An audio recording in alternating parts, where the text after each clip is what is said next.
In order to match CG with our real world, we often use various distortions for either geometry, animation, parameters, or even in compositing. The most basic one in 3D Max is noise controller.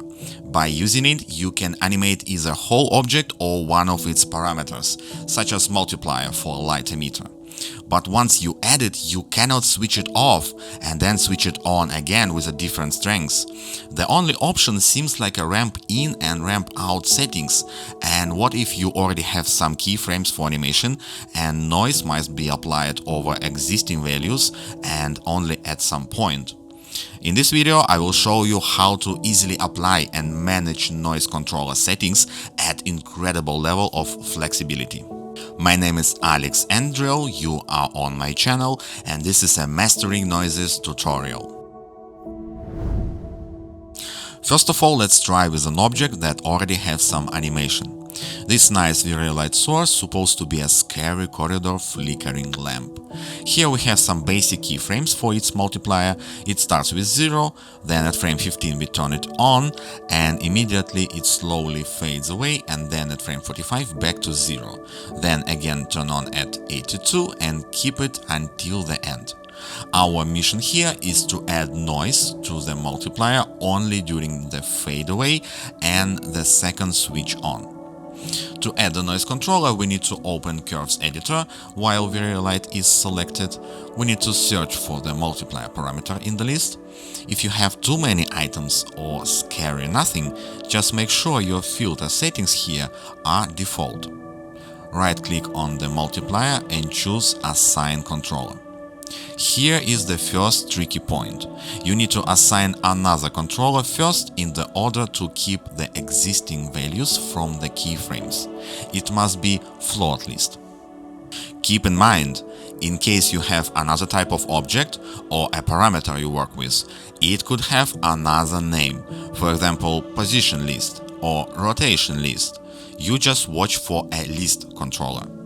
For example, on adding controller to a light emitter color, you will need a 0.3 list. Okay, so we added our list controller, and now we can open the submenu, and we have a channel with our keyframes and 2 additional for available and weights. We need available. Right click on it, assign controller, and here we can choose noise float. Automatically the settings will pop up, and the graph will show like you don't have a keyframes data anymore. But don't worry, if you select with holding Ctrl button the root channel multiplier, it will show you the combination of keyframes and noise. You might notice that window with the settings is gone. Don't worry, we can open it by double-click on noise float channel. Since now we are able to play with all these parameters until we reach desired effect. Also, we still can change our keyframes too. If you select 2 channels with holding Ctrl and left click, we can see both keyframes and final result after the noise controller in real time. Now, if you are curious about how to suppress or even turn off our noise, welcome to the Weights channel. Select Weights Noise Float channel. It shows the percentage of the noise controller influence, just like opacity for a Photoshop layer. Take a closer look, a blue dotted line. It shows the current 100% of the influence. Let's suppress it to 0 at the beginning of the frame range until our lights turns on. For that, we need to create a keyframe on the Weights channel. To do that, we need Add Remove Key tool to create 2 points. To know exactly where to place it, it is a good idea to see our original keyframes channel too. So let's hold Ctrl and click Weights Noise Float and Bezier Float, and this will give us better understanding. Now we can create 2 points on the dotted line, which will correspond with the turning on keyframes at the frames 12 and 15. Go back to the Move tool and let's pull down the first created point to 0 level. This will eliminate noise power until the frame 15. To see the result, let's click on multiplier root channel. As you can see now, our noise is gone. Let's add the second channel, weights, so we can adjust it at the same time with the final graph displayed. Keep in mind, we can go higher than a level of 100. It will rise the noise power even more if needed. Even though this is not our case here, but we can adjust weights for the original keyframes too. We have the same dotted line in the weights Bezier float channel. That will suppress whole layer of the keyframes, no matter how many of them we have. But what if we need not just flickering, but also some pulsation effect after the light is switched on? Easy way to do that, right-click on Available and add another noise. This time we will turn off fractal noise option, lower the frequency, lift up the strength, and in the corresponding weights channel we can create 2 points and make this pulsation noise work only in the end of the frame range. The only inconvenience here, since we have more than one noise controller, we cannot give a unique name for each. You need to remember, they will go one by one in order of creation.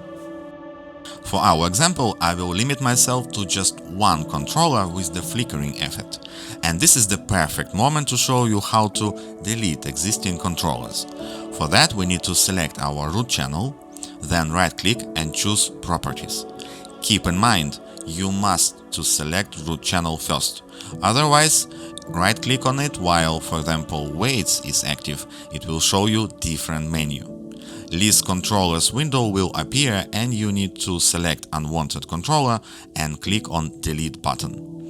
In our case, it will be the second noise float. I will let myself to polish the values and keyframes before I show you my final result.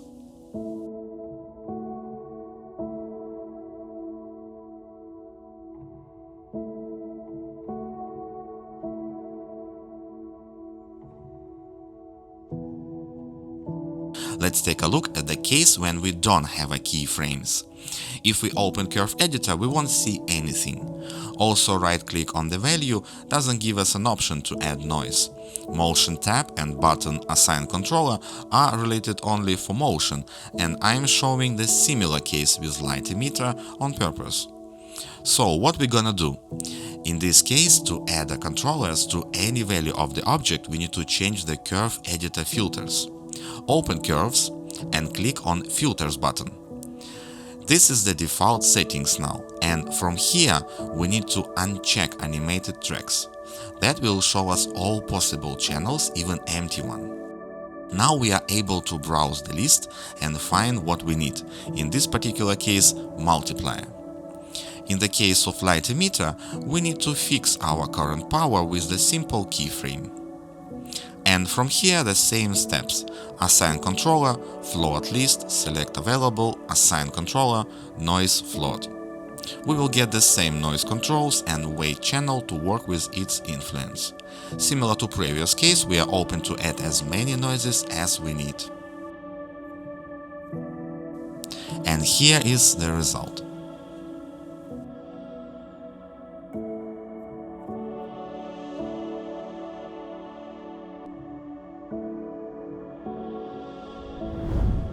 Now with this basic tool you can bring your animations to another level and additionally cut your time waste for setting up endless keyframes. Leave your feedbacks and questions in the comments below. Have a nice day, see you around, bye! Bonus for those who's watching this video to the end. There is an additional tutorial in progress now about more practical usage of this noise technique that I used in a feature film production just recently. Subscribe to this channel so you will not miss it on release. Bye!